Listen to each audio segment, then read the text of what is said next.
혹시 이 고인물이라는 말을 들어보셨는지 모르겠습니다. 고인물 어떤 뜻 같으십니까? 보통 이제 게임하는 사람들 사이에서 이제 많이 쓰던 말인데요. 이게 너무 이제 많이 쓰여지고 유명하다 보니까 일반 사회로까지 퍼져서 생긴 신조어입니다. 무슨 게임을 하든지 간에 처음에는 그 게임의 규칙을 모르고 익숙하지 않으니까 서투르기 마련이죠. 잘 못합니다. 한마디로 말해서 잘 못해요. 그리고 그런 사람들을 우리는 보통 요즘 말로 뉴비, 뉴비, 영어로 new가 새로운이죠. 그 새롭다는 new를 써서 뉴비, 다른 말로 하면 초보라고 부릅니다. 그리고 이 뉴비 또는 이 초보라는 사람들의 반대편에 있는 사람들이 바로 고인물입니다. 한 게임을 너무 오랫동안 해서 계속 반복해서 하다 보니까 그 게임의 규칙과 그 외 모든 것들, 그 게임에 대해서 알아야 되는 모든 것들을 다 잘 알아서, 그래서 다른 사람들은 이제 할 게 없어가지고 이제는 이 게임에 대해서 뭔가 할 것도 없고 다 경험해봤으니까 할 것도 없으니까 초보들, 뉴비들을 도와주는 것을 낙으로 삼는 사람들. 그냥 이 뉴비들 보면은 아이고 뉴비들 있구나 하면서 도와주고 알려주고, 그냥 그게 낙인 사람들을 가지고 고인물이라고 부릅니다. 한 게임 안에 오랫동안 물이 고여 있듯이 고여 있었다라는 말이죠. 근데 뭐 게임을 해보시면 알겠지만 게임만이 아니라 뭐 세상의 모든 것들 다 그렇지만 처음부터 고인물이 될 수는 없습니다. 처음에는 그야말로 완전 생초보, 생뉴비로 시작하지만 시간이 흐르고 그러면서 경험이 쌓이고 나름의 고난과 좌절도 겪고 그러다 보면 그것들이 다 차곡차곡 쌓여서 고인물이 되는 것이죠. 사도 바울은 신앙에서 정말 생초보, 생뉴비들만 찾아다니는 고인물 중에 고인물이었습니다. 그냥 보통 초보, 그냥 보통 뉴비를 찾아다니는 게 아니고 아예 이 예수 그리스도를 따르는 도 자체가 뭔지도 모르는 사람들을 찾아다녔어요. 그러면서 그들에게 이 도가, 예수 그리스도의 도가 얼마나 아름답고 좋은 것인지를 알려주고 배우게 하는데 일생을 바친 사람이죠. 그런 고인물입니다. 그래서 오늘 말씀 15장 21절 보면은요, 주의 소식을 받지 못한 자들이 볼 것이요 듣지 못한 자들이 깨달으리라 함과 같으니라라고 말했잖아요. 지난 우리 월요일 날 이 말씀을 같이 읽었는데, 그러니까 예수 그리스도를 통해서, 그리고 예수 그리스도에게 사역을 위임받은 사도 바울 자신을 통해서 이 역사가, 복음이 이 땅에 알려지는 이 역사가 일어나게 될 것인데, 그렇게 되기 위해서 사도 바울은 뭐 어떻게 한다는 거예요? 복음이 전해지지 않은 곳, 아직 복음을 전혀 모르는 곳, 그런 곳에 내가 다닐 거다, 그렇게 얘기를 하는 거예요. 분명 이제 로마의 교인들도 뉴비들입니다. 신앙의 뉴비들이에요. 그러니까 초보라고 불릴 만한 사람들이었습니다. 바울이 직접 로마에 가서 복음을 전한 적이 없죠. 로마에 가본 적이 없습니다. 아직 바울은. 바울이 유럽 곳곳에서 다니면서 복음을 전했을 때 그때 복음을 접했던 사람들이 원래 살던 집 로마였겠죠. 로마로 돌아가면서, 그리고 로마에서 또 전도를 하면서, 그러면서 생긴 교회가 로마의 교회예요. 그러니까 사실 제대로 된 어떤 지속되게 같이 머물면서 가르치던 선생님이 없었습니다. 그러다 보니까 제대로 된 가르침이 없고 불안한 부분들이 있을 수밖에 없었겠죠. 어떻게 예수를 믿어야 되는 것인지, 이 참 복잡한 세상 속에서 살면서, 로마라는 그 사회 속에서 살면서, 그리고 로마니까 어디 뭐 당장 눈앞에 누가 있습니까? 황제가 있죠. 로마 황제가 있고, 그런 가운데서 예수를 왕이라고 섬기면서 사는 것이 이게 어떻게 가능한지, 예수의 신앙과 세상살이를 어떻게 병행할지 몰랐어요, 잘. 그러다 보니까 여러 가지 의문도 많고 서투르고 서로 싸우기도 하고 그런 유비들이었습니다. 그런데 세상은 급격하게 변합니다. 그런데 또 하나님의 일은 더욱더 빨리 진행이 돼야 되죠. 그러니까 언제까지나 나는 유비니까, 나는 신앙의 유비니까, 나는 신앙의 초보니까, 나 믿은 지 얼마 안 됐으니까, 혹은 믿은 지가 1년, 2년, 3년, 4년, 몇십 년이 됐는데도 나는 잘 모르니까 뭐, 그렇게 자기 위안만 하고 있을 수는 없습니다. 뉴비는 계속해서 배워야 되는 거예요. 경험해야 되는 겁니다. 그러면서 점차 고인물이 되어져야 합니다.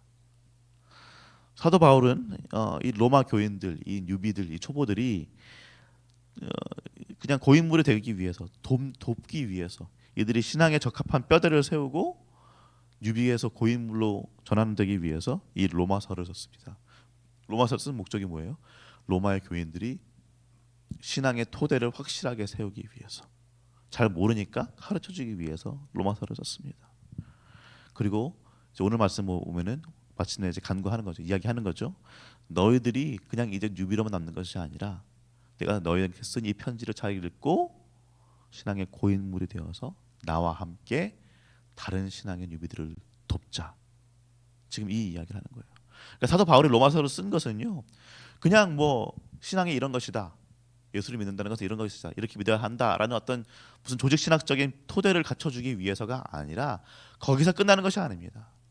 그냥 내가 배우고 끝나는 것이 아니에요. 아, 이런 거구나, 신앙이 이런 거구나, 예수님 믿는다는 게 이런 거구나, 좋네, 끝이 아닙니다. 아니요, 그냥 거기서 끝나는 것이 아니라 예수를 정확하게 제대로 믿고, 그래서 내가 이제는 다른 이들을 돕는 것, 내가 움직이는 것, 거기까지 가야 합니다.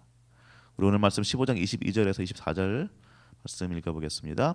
그러므로 또한 내가 너희에게 가려 하던 것이 여러 번 막혔더니 이제는 이 지방에 일할 곳이 없고 또 여러 해 전부터 언제든지 서반으로 갈 때에 너희에게 가기를 바라고 있었으니 이는 지나가는 길에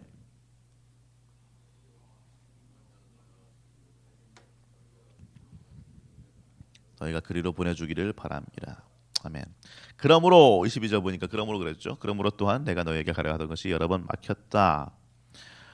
주의 소식을 받지 못한 자들이 볼 것이요 듣지 못한 자들이 깨달으리라라고 21절에 말했는데, 이것 때문에 내가 너희한테 못 간다. 무슨 말이에요? 알지 못하는 사람들한테 가야 되는데 내가, 너희들은 아니까 내가 너희한테 가지 못한다. 그 말이에요. 그런데 23절 아까 말씀 보니까 이 지방에 일할 곳이 없다라 그랬잖아요. 지금 내가 있는 곳에도 이제는 일할 곳이 없어. 다 이제는 예수 그리스도의 복음을 잘 전했어. 그래서 이제 어떻게 한다는 거예요? 서반하러 간다. 합니다. 서반하. 성도님들, 사도행전의 중심 내용이 무엇입니까?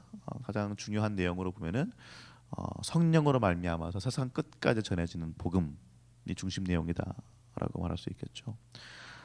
그리고 그 당시 사람들한테 땅 끝은 영적으로는 로마였지만은 실질적으로는 서바나, 즉 스페인을 의미했습니다. 그리고 바울의 목적은 이 스페인 땅 끝에 복음을 전하는 거였죠. 그래서 바울이 지금 말하는 건 뭐예요? 땅 끝, 이 스페인에 내가 지금 복음을 전하러 가려고 하는데 그때 겸사겸사 너희한테 들르겠다라는 말이야. 그런데 그냥 들르는 것이 아니라 그냥 들르고 그냥 같이 이야기하고 같이 기쁨을 나누고 부흥회 같이 하겠죠. 뭐 그런 거 하고 그냥 그것으로 끝나는 것이 아니라 그 다음에 너희가 그리로 스페인으로 나를 보내주기를 바란다. 그러니까 로마를 교두보 삼아서 계속해서 하나님의 일을, 하나님의 사역을 하기를 원한다. 너희들과 함께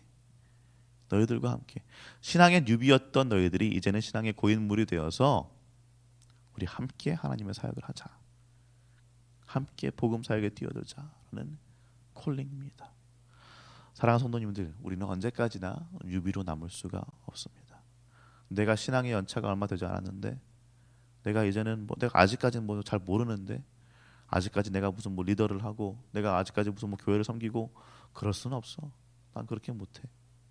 아니요, 성도님들, 우리는 언제까지나 뉴비로 남을 수 있는 것이 아니고요. 예수를 믿는다면, 그리고 계속해서 한 교회를 섬기면서 교회 안에서 담임 목사님을 통해서, 그리고 또 다른 부목사들을 통한 부교역자들을 통한 그 말씀의 꼴을 먹고 계신다면, 이제 성도님들은 더 이상 뉴비가 아닙니다. 초보가 아닙니다. 더 이상 그냥 그 자리에 앉아서 그냥 받아 먹기만 하는 그 위치에만 있으시면 되지 않습니다. 우리는 고인물이 되어야 됩니다. 신앙에 대해서 정확하게 알아가야 되고요. 공부해야 되고요. 그리고 그것을 넘어서 그냥 내가 그냥 채워지고 내가 공부하는 것을 넘어서 다른 이들을 도울 수 있어야 됩니다. 사랑하는 성도님들, 말씀이 전해져야 되는 곳, 복음이 전해져야 되는 것이 어디입니까? 성도님들 삶의 주변에서 봤을 때 그 복음이 들려져야 되는 곳들이 어디입니까? 나는 못해, 나는 유비니까, 나는 초보니까 하고 그냥 자기 위로하고 자기 위안하고 거기에서 벗어나셔서 떨쳐 일어나시기 바랍니다. 그들을 도우시고 그들에게 손을 내밀 수 있기 바랍니다. 그리고 또 우리 시은 교회 안에서 안에서도 마찬가지입니다. 이제 우리가 이제 셀로 전환하겠지요. 이제 올해부터 이제 이번 달부터 다음 주부터 이제 셀 설명회가 있을 것이고 그리고 셀로 전환을 이제 시작할 것인데 많은 분들이 리더로 세워져야 됩니다. 여기 앉아 계신 분들 리더 하셔야 됩니다. 그런데 내가 저는 뉴비인데 뭐 알지도 못하는데 아니요. 섬기실 수 있습니다. 하실 수 있어요. 하셔야 합니다. 우리가 복음을 전해 들은 것은 복음을 받은 것은 그냥 내가 잘 되기 위해서 내가 구원받기 위해서만이 아닙니다. 함께 잘 되고 함께 구원받고 함께 다른 알지 못하는 그들에게 예수 그리스도의 복음을 전하기 위함입니다. 이 일을 위하여서 적어도 우리 새벽 예배 나오시는 우리 성도님들은 정말로 이것을 어떤 하나의 콜링으로 받으시고 사도 바울이 로마 교회에게 우리 같이 일하자 동역하자라고 했던 것처럼 우리가 함께 동역하고 함께 예수 그리스도의 그 복음을 전하는데 하나님의 나라를 세워가는데 함께 하실 수 있는 우리 성도님들 한 분 한 분 되시기를 예수님의 이름으로 축원합니다. 주신 말씀 생각하며 함께 기도하도록 하겠습니다.